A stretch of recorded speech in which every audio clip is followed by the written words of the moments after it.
del contrario dove andare in cerca. Sì, no? dove andare in cerca. E ora va in cerca, se Vai in ora che cerca, vai in cerca. Buona. Va a cercali, ecco. Invece quando che uno riusciva... Vinceva chi? Chi riusciva a battere Mea, oppure Fata Marò, e riusciva a vincere. E Sigava, il famoso Sigava. io, liberi tutti, liberaos tutti. di quanti che era. Altro gioco che fosse un po' curioso, che si fa un po' dappertutto e che aveva nomi diversi, se sto qua.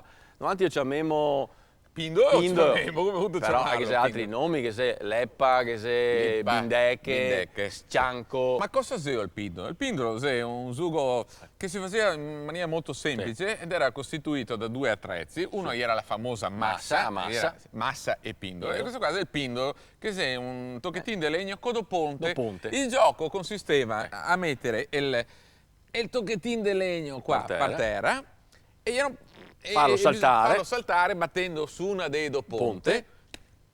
Si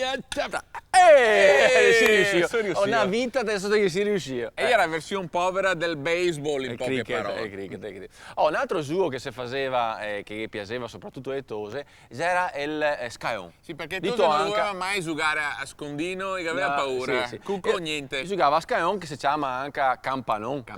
E si gioca saltellando, no, da una casella all'altra con dei numeri, come che si deve fare che a Tosetta là in fondo. E dopo i Tosetti invece si giocava, non so, quercetti, coi quercetti dei bibite. Avevo dei quercetti. I quercetti erano, ecco questi qua, i quercetti i tappi delle bottiglie, no? Che erano gasose. Oppure quei baette a cieco, dove bisognava acciappare a baetta qua spanna, così, e vinceva chi che riusciva a cecoare che altra baetta, e così che vinceva altre baette. Che se vari modi a giocare quelle baette. Vinceva chi che aveva più baette. E chi perdeva chi che restava senza esso baette praticamente. E un altro gioco che faceva sempre i putei era quelle figurine dei calciatori. Figurine dei calciatori, mi ricordo che avevo l'albu che faceva raccolta davanti a scuola, che era sempre quello che vendeva i bustine. Ah sì? Sì. Anche adesso fuori da scuola vende bustine, non si cambia niente, non si cambia il contenuto, perché una volta vendeva i bustine dei figurine, dentro che erano figurine di carta petante che te petavi direttamente in l'albu. Adesso invece dentro bustine e figurine liofilizzate. Liofilizzate? Sì, noi si tacca e si sniffa. La figurina che tira di più è quella di Maradona che gioca nel Boca Junior.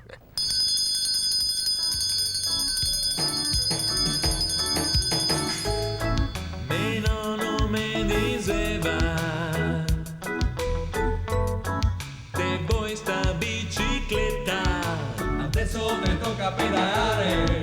Te tocca pedalare.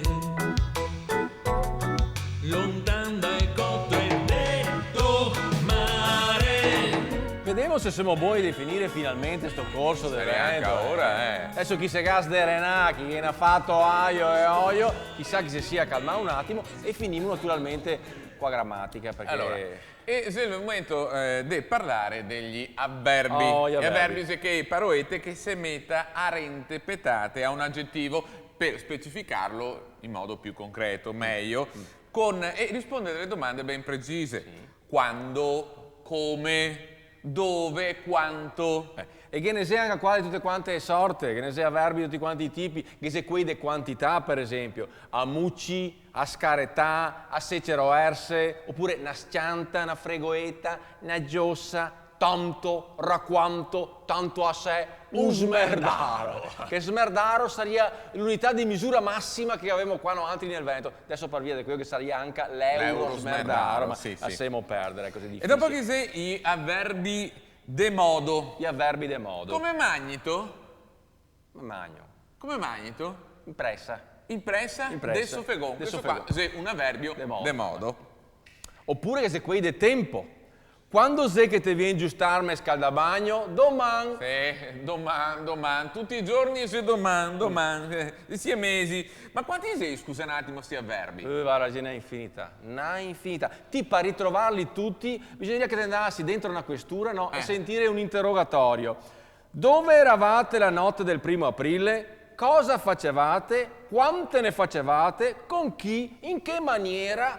Cioè, che sia per quello che in questura dice sempre di mettere avverbale. Hai ragione. Avverbale deriva da avverbio. Avverbio. Hai ragione. E dopo gli avverbi è venuto il momento di parlare dei verbi.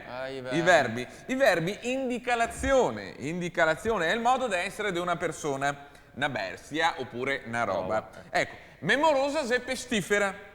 Se è chiaramente il verbo, voce del verbo essere. Ma guarda, ti conviene parlare pian pianeo perché se alza a voce ea, te vedi ti che essere pestifera che a se. Insomma, è il verbo per realizzarsi completamente che da essere coniugato. Coniugato?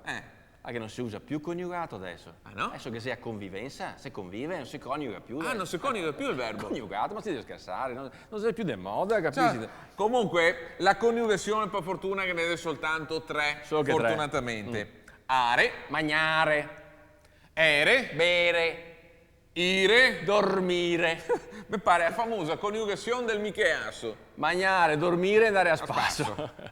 Adesso invece facciamo un bel ripasso, vero? Con l'analisi grammaticale, tutte quante insieme, così facciamo un ripasso completo della grammatica. Togliamo una frase tipica in Veneto, per esempio. O stregheta, debotto me scavesso l'osso del coio. Attenzione. O stregheta cosa sei?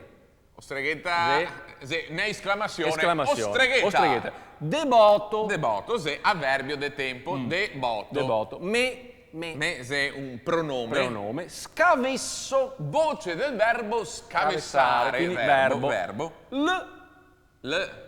L'articolo L. Osso. L'osso. Sostantivo maschile. Sì, ecco. Osso. Del preposizione del coio. Sostantivo maschile. Sostantivo maschile. O streghetta, debotto, me scavesso l'osso del coio. Bravo. Bene, grazie. Attento. C'è un fatto che adesso, sia maestri che professori, ne confessa che a scuola i tosi pare più insemenide prima. Perché ne parla né italiano né dialetto, ma un smissiotto indecente da far venire sei sgrisoloni sopra la schina. Guarda, sarebbe solo che ora, dicevano altri, che a scuola insegnasse a parlare l'italiano giusto e corretto. Però che anche a casa e fa meno se vergognasse di parlare il dialetto come ne insegna i nostri vecchi. Perché sentirsi veneti, padovani, visentini, trevisani o altro non sia un difetto, anzi, sarebbe piuttosto da tenersi in buon. Perché sapere lingue in più, compresi i dialetti, è una ricchezza in più. Dire, per esempio, castagna secca, come che diria i bravi toscani, sarà anche elegante, ma avuto mettere quanto meglio che saria a nostra parola veneta stracaganassa. Che un altro sapore, un altro gusto, è come mettere una presa de sai su un piatto da minestra, cambia completamente e improvvisamente il sapore. Insomma, per farla curta, essendo in conclusione, vedesimo che non c'è da vergognarsi essere poenton. E siete sì da Napoli, oppure da Milan, siete sì sardo, oppure siciliano, e anche se mai non te lagni, ti parla sempre. Come che te magni.